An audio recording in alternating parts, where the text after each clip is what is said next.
বাংলাদেশে এখন রেমিটেন্সের জন্য অনেকে বলে দেখি, প্রবাসী ভাই বোনদেরকে রিকোয়েস্ট করে বলতেছি, আপনারা দেশে টাকা পাঠান, আপনাদের টাকা এটা হয় আপনাদের টাকা।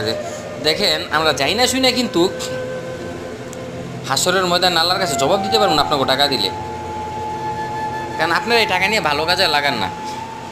এই টাকা দিয়া, রেমিটেন্সের টাকা দিয়া বাংলাদেশে মদ আসে, হারাম জিনিসগুলো আসে, আপনারা নেতা বেতারা এইগুলার ব্যবসা করেন, এগুলা ডিল আপনারাই করেন, আমাদের মতন সাধারণ মানুষ করতে পারে না। তো প্রবাসীরা 4 বছর 5 বছর 10 বছর 20 বছর বিদেশ থেকে অনেক টাকা কামায়, দেশে নেয়, দেশে গিয়া বাড়ি গাড়ি করে, অনেক কিছু দেশে করে।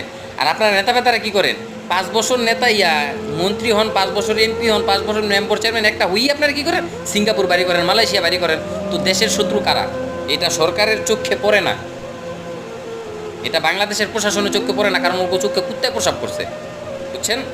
রেমিটেন্সের দিকে নজর দিয়ে না, রেমিটেন্স আপনারা